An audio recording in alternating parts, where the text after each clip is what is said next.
The deep ocean has always been the worst place on Earth. Not space, not volcanoes, not frozen wastelands. The deep ocean. And it's been that way for a very long time. This story is about prehistoric oceans, not the warm, shallow parts where colorful fish swim and sunlight reaches the bottom. This is about the places where sunlight never made it, the parts of the ocean that were dark, cold, crushing, and completely unforgiving. And more importantly, the creatures that evolved there. Because when people talk about how scary the ocean is today, they're not wrong. Sharks, giant squids, things we barely understand. Fair enough, the modern ocean is unsettling. But compared to prehistoric oceans, it's almost tame. Back then, the deep sea wasn't just dangerous. It was a biological free-for-all. A place where survival didn't reward strength or speed, but patience, efficiency, and doing things that feel deeply wrong. Evolution didn't just get creative down there. It got desperate. And the deeper you go, the worse it gets. The pressure alone would crush a human instantly. The temperature hovers just above freezing. There's no light, no plants, no easy food, just endless darkness and whatever figured out how to live inside it.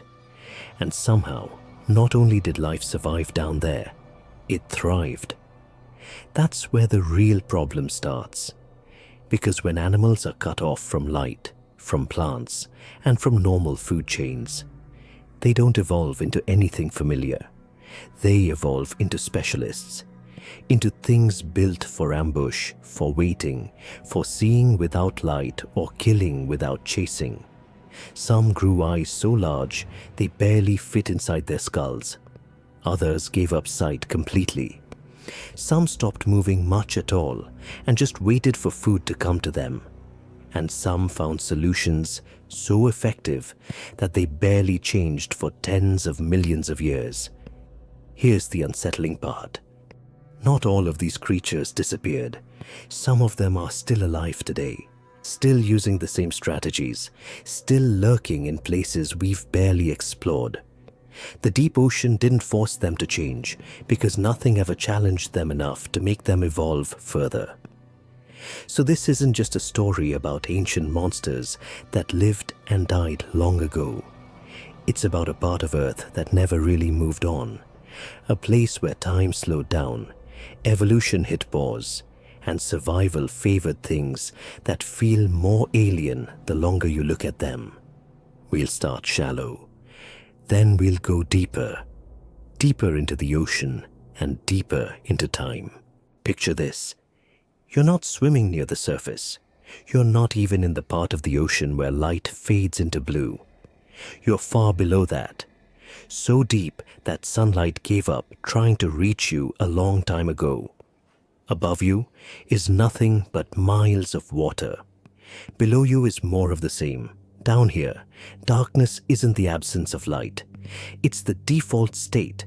There is no day or night, no sunrise, no shadows, just black, stretching in every direction.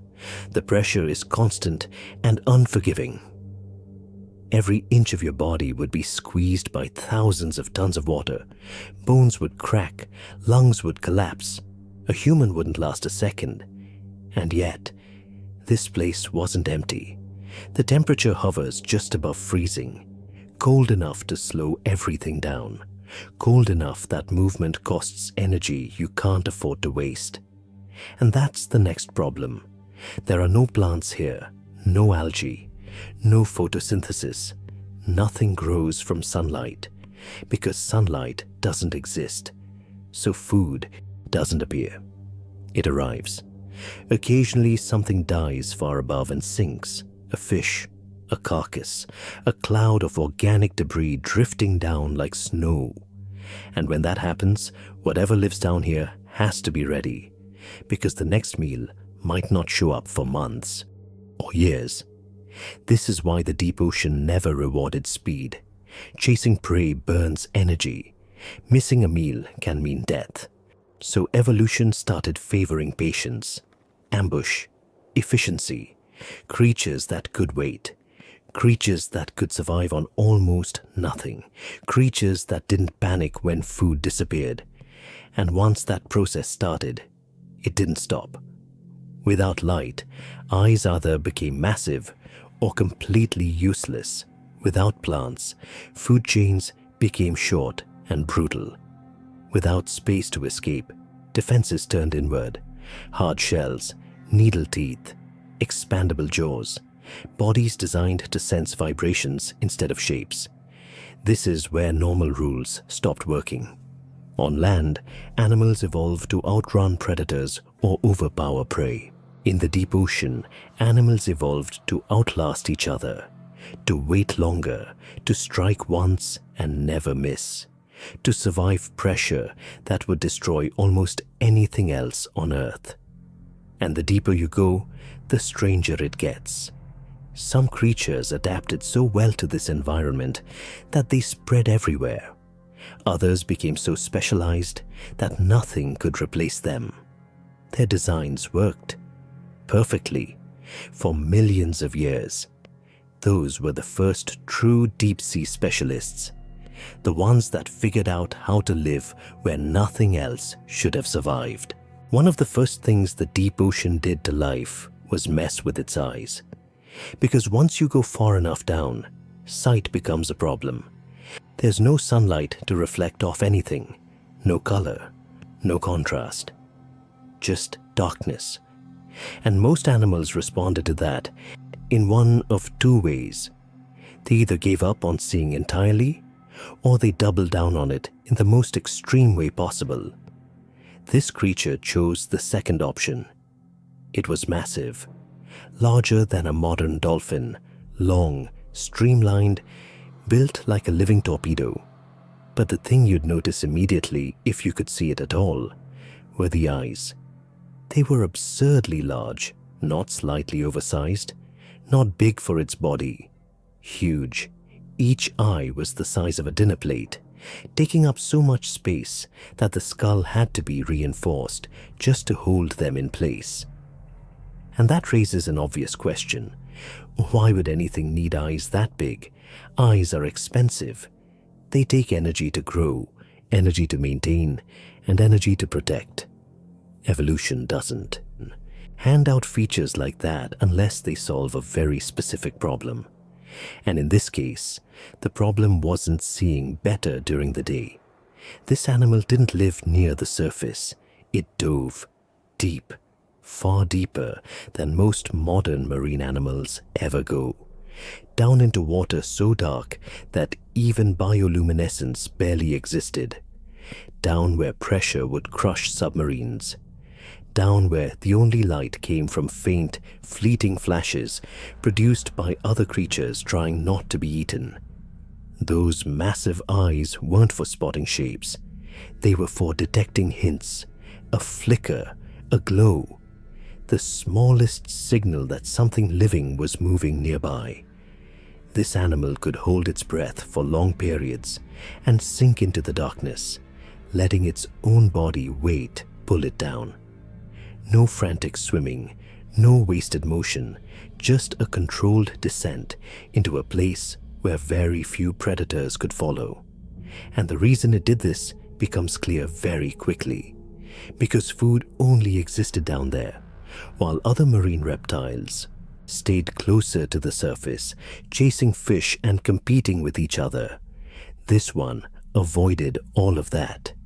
It went where the competition disappeared, where prey had nowhere to hide, where anything that produced light, even accidentally, gave itself away.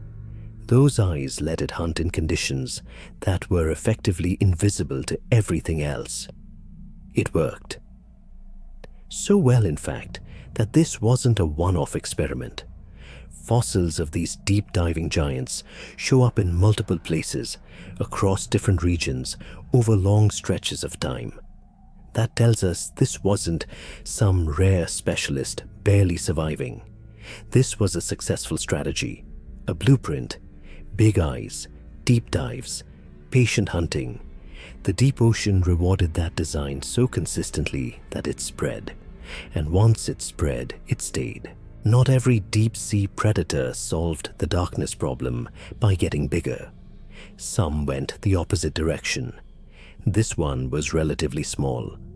By prehistoric ocean standards, it wasn't impressive in size at all. It didn't have the bulk to overpower large prey, or the speed to chase anything in open water. If you judged it by daytime standards, it wouldn't look particularly threatening, but its skull told a different story. Unlike most reptiles, whose eyes sit on the sides of their heads, this animal's eyes faced forward, both of them, locked in the same direction. That's not an accident. Forward-facing eyes are for hunters that need precision, depth perception, the ability to judge distance perfectly before striking. Owls have them, hawks have them. Snipers rely on the same principle. And so did this thing. Those eyes were oversized for its head, taking up an uncomfortable amount of space in the skull. They weren't built for bright environments. They were tuned for low light, where even the faintest glow could be picked out against total darkness. Which brings us to the problem. It wasn't fast enough to hunt during the day. In open sunlit water, larger predators would have outcompeted it immediately. It couldn't chase fish for long distances. It couldn't fight its way through crowds of other hunters. Daylight was a losing game, so it didn't play. When the sun went down and the surface world faded into black, this animal was just getting started. It cruised slowly through the dark, conserving energy, using those forward-facing eyes to track anything that dared to give itself away. Lanternfish, squid, small glowing animals that relied on the darkness for safety. They weren't safe. This predator didn't rush. It didn't need to. It lined up its strike, judged the distance, and closed in with just enough speed to make sure there was no second chance. It didn't need daylight because it owned the night, and that's what makes it unsettling. It wasn't terrifying because it was large or aggressive. It was terrifying because it was specialized, because it understood its limitations and built an entire lifestyle around avoiding them. While massive ocean giants terrorized the daytime waters, this creature waited. It turned darkness into an advantage. It became a precision hunter in a world where precision mattered more than power. Size didn't matter anymore. Efficiency did. And in the prehistoric night ocean, that made small, focused predators just as dangerous as anything twice their size. Eventually, the deep ocean pushed evolution in a very specific direction. Chasing prey is risky. It wastes energy. It assumes the next meal will show up on time. And in a place where food might not appear for months, that's a bad bet. So some predators abandoned the idea of pursuit altogether. They became traps. One of the clearest signs of that shift is the teeth. Not neat rows that fit comfortably inside a mouth, but long curved fangs that stick out even when the jaws are closed. Teeth so large they look like a design mistake, like they belong to an animal that forgot to scale them down. At first glance, it seems impractical. You'd think teeth like that would get in the way. You'd think they'd snap or shatter the first time the animal hits something at speed. This shouldn't work, but it does. These predators don't chase. They wait, perfectly still, suspended in the darkness, barely moving. Their bodies are built to blend into the black water, invisible until the moment they strike. And when something drifts too close, they don't bite down slowly or wrestle with their prey. They launch themselves forward and impale it. The impact is violent but controlled. Their skulls absorb the shock. Their bodies are designed to handle it. The prey doesn't escape because there's no time to react. The teeth don't need to fit inside the mouth because the mouth isn't meant to chew. It's meant to end the encounter immediately. Once the prey is secured, the rest is just mechanics. Some of these animals add another layer to the trap. Small glowing lights along their bodies, a faint lure, just enough to attract curious creatures from the darkness above or below. To anything looking for food, it's an invitation, a promise of something easy. It's not. What makes this even more uncomfortable is how little this strategy has changed. Fossils show these same tooth patterns, the same jaw structures, the same ambush designs, going back millions of years. Evolution found something that worked and never bothered to improve it. And it didn't stop in the past. These predators are still alive today, right now, hanging motionless in deep water, glowing faintly, waiting for something to make a mistake. They haven't evolved into faster swimmers or smarter hunters because they didn't need to. Their environment never forced them to change. The deep ocean rewarded patience and efficiency, not innovation. So while the surface world kept reinventing itself, these creatures stayed exactly the same. Teeth too large, jaws too extreme, bodies built for one purpose and one purpose only. They're not relics. They're proof that in the deep ocean, the simplest strategies can be the most brutal. At some point, the deep ocean stopped caring about progress. On the surface, evolution is constant. Environments shift. Competitors appear. Predators adapt. Nothing stays the same for very long. But deep below, where conditions barely change, evolution slowed down to a crawl.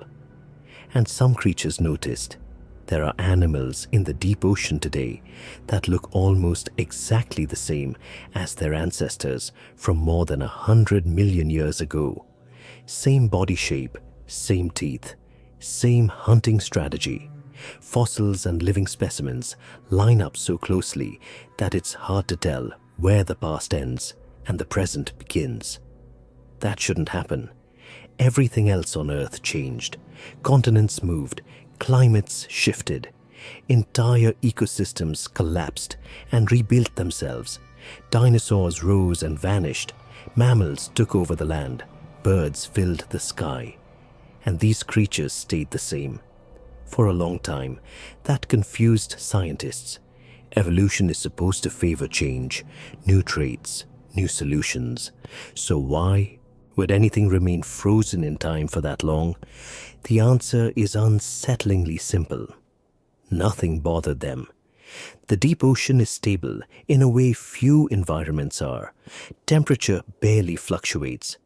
Light never appears. Food arrives the same way it always has, drifting down from above.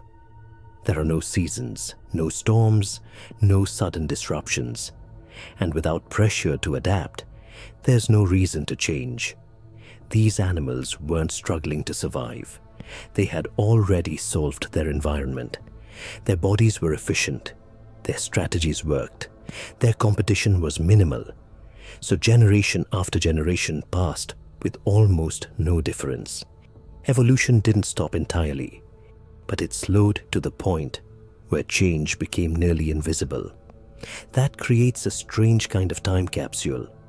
When you look at one of these animals today, you're not just seeing a modern creature. You're seeing a design that proved itself so effective that nature refused to mess with it. A form that survived mass extinctions simply by staying out of the way. And there's something deeply uncomfortable about that, because it means the deep ocean didn't reward intelligence or adaptability in the way we usually think. It rewarded stability. It rewarded doing the same thing over and over again without interruption. While life on land was constantly reinventing itself, these creatures were waiting, drifting, hunting, reproducing, unbothered by whatever disasters were reshaping the rest of the planet. In the deep ocean, time doesn't rush. It barely moves at all. Some problems in the deep ocean don't involve hunting at all. They involve finding another living thing in total darkness. Imagine trying to locate a mate in a place with no light, no landmarks, and almost no movement. The deep ocean is vast beyond comprehension. Two animals of the same species could live their entire lives a few hundred meters apart and never encounter each other. That's the problem evolution had to solve.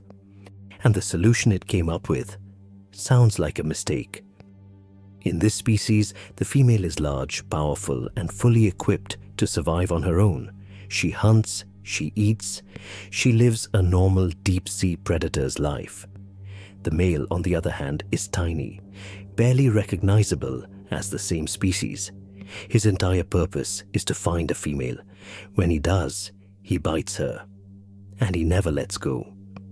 At first, that doesn't sound survivable, but it gets worse. The male's mouth fuses to the female's body. His skin merges with hers. Their blood vessels connect. Over time, he loses his eyes, his organs, even his ability to eat. He stops being an independent animal and becomes a permanent attachment. This sounds like a terrible idea. An entire organism sacrificing itself just to stay connected to another one. No escape, no autonomy, no second chances. But it solves the problem perfectly. Once attached, the male never has to search again. The female never has to worry about finding a mate in the darkness. Whenever reproduction is possible, it happens automatically. The deep ocean doesn't offer opportunities often, so when it does, nothing can be left to chance. Some females carry more than one male at a time. Multiple attachments, multiple backups, floating through the darkness with what are essentially living guarantees grafted onto their bodies. It's horrifying, and it works. This strategy has existed for tens of millions of years, which tells us something important. As disturbing as it seems, it's incredibly effective. In an environment where encounters are rare and survival is uncertain, permanence beats romance every time. There's no courtship, no searching, no missed connections, just a solution that refuses to fail. And that's the pattern you keep seeing in the deep ocean. When faced with an impossible problem, evolution doesn't care how uncomfortable the answer looks. It only cares whether it functions. If something works once, it keeps it. If it works reliably, it locks it in. So while this reproductive strategy looks like a biological nightmare to us, to the deep ocean, it's just another optimized system.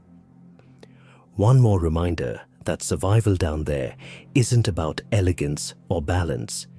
It's about solving problems permanently, even if the solution feels deeply wrong. To understand just how forgiving the deep ocean can be, you have to go even further back in time. Long before dinosaurs dominated the land, before flowering plants, before birds or mammals, there were creatures that seemed perfectly suited for a slower world. We know them well from fossils. Their remains show up in ancient rock layers all over the planet. And for a long time, everyone assumed they vanished along with countless other prehistoric animals. They disappeared. Or at least that's what it looked like. Because while the surface world was dealing with mass extinctions, climate shifts, and global catastrophes, some of these animals simply left. They moved away from the chaos and settled into places that barely noticed when the rest of the planet changed. Deep underwater caves, steep drop-offs, isolated pockets of the ocean where nothing much happens at all. Down there, life moves slowly. Metabolisms are low. Food is scarce but predictable. There's no rush to grow quickly or reproduce often. Survival isn't about competing, it's about waiting. These creatures adapted to that rhythm so completely that they didn't need to change. Generation after generation lived the same way their ancestors had. Same body structure, same slow movements, same habits.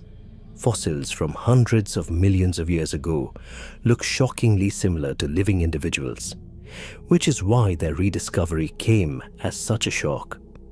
When humans finally encountered them alive, it rewrote entire timelines. Animals believed to be extinct since before dinosaurs were suddenly swimming around, quietly existing in the deep, exactly as they always had. They weren't rare because they were failing. They were rare because they avoided contact.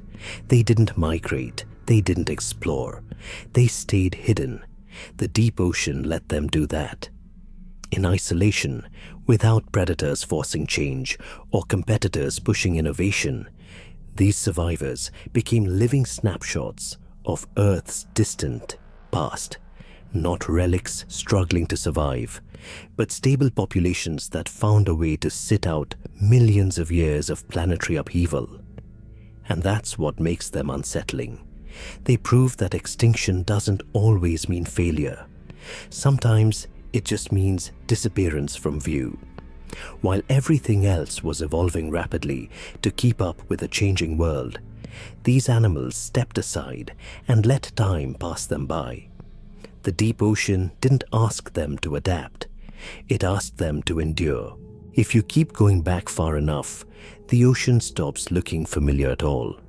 Before fish, before sharks, before anything with bones, teeth, or recognizable features, the seafloor was covered in life that doesn't fit into any category we use today. Not because it was primitive, but because it followed rules that no longer exist. These were some of the earliest complex organisms on Earth. They had no eyes, no mouths, no stomachs, no way to chase prey or escape danger. Most of them couldn't even move. They stood anchored to the seafloor, rising upward like strange living shapes, absorbing nutrients directly from the surrounding water. At first glance, they looked like plants, fronds, feathers, branching structures stretching into the current. But they weren't plants. They were animals, or at least something close enough that we call them animals now. Their bodies were built from repeating patterns, fractal designs that duplicated themselves over and over again at different scales. Zoom in and the structure repeats. Zoom out and it's still there. Perfectly ordered, mathematically precise shapes made of living tissue. It feels wrong to look at them. There's no head, no clear front or back, no indication of how they sensed their environment or responded to threats. They didn't hunt, they didn't compete. They simply existed, filtering chemicals and nutrients out of the water, growing slowly in place. And they did this for millions of years. During that time, there were no predators capable of challenging them, no eyes to watch for danger, no mouths to defend themselves. The ocean was quiet, empty by modern standards. These organisms spread across the seafloor in vast fields, thousands of identical forms standing side by side, motionless. Nothing today is like this. That's the unsettling part. When these organisms finally disappeared, they didn't leave descendants. No modern animal can trace its lineage back to them. Their body plans didn't evolve into something else. Their strategies weren't refined or adapted. They simply ended. Whatever they were experimenting with, evolution abandoned it completely. Which means the early ocean wasn't just full of strange creatures. It was full of entire ways of being alive that no longer exist. Designs that worked for tens of millions of years and then vanished so thoroughly that nothing like them ever appeared again. They weren't failures. They dominated their environment for an unimaginably long time. But once conditions changed, their path ended. And that leaves an uncomfortable thought. If life could be that alien once, if entire branches of existence could rise and vanish without leaving a trace, then the deep ocean's past wasn't just strange, it was unknowable. And we've only seen the parts that fossilized. There's one last problem with everything you've just heard. We only know about the creatures that left something behind. Bones fossilize, teeth fossilize. Hard shells survive long enough to be buried and preserved. But the deep ocean has always been full of life that doesn't have any of those things. Soft-bodied animals, gelatinous forms, creatures made mostly of tissue that dissolves the moment they die. When they disappear, they leave nothing. No fossils, no impressions, no trace that they ever existed. That means the history we've pieced together is incomplete by default. For every prehistoric deep-sea creature we know about, there were likely many more that vanished without a record. Entire species, entire body plans, entire solutions to survival that worked for millions of years and then quietly ended. We only know the lucky ones, the ones with bones strong enough to survive pressure, time, and chemistry. The ones whose remains happened to settle in the right place, under the right conditions. Everything else is gone, erased by the same ocean that allowed it to exist in the first place. And that's where the discomfort settles in, because if evolution was willing to produce eyes the size of plates, teeth that don't fit inside mouths, bodies that stop changing for 100 million years, and life forms that don't resemble anything alive today, then there's no reason to think we've seen the worst of it. There were probably things down there that would feel completely alien to us, creatures that made no sense even by prehistoric standards. And we'll never know what they were, because the deep ocean doesn't preserve its secrets equally. It keeps most of them. And then there's the present. We've explored only a fraction of the deep ocean. Vast regions remain untouched, unseen, and barely mapped. The same conditions still exist. The same darkness, the same pressure, the same slow, patient environment that rewarded efficiency over change. So the question isn't just what used to live down there. It's what might still be. If you had to guess, what do you think is still hiding in the parts of the ocean we've never reached? Let me know what you think. And if you enjoyed this, make sure to like the video, subscribe to the channel, and check out the next one on your screen. And if you enjoy stories like this, strange, ancient, and a little unsettling, consider subscribing to the channel so you don't miss what comes next.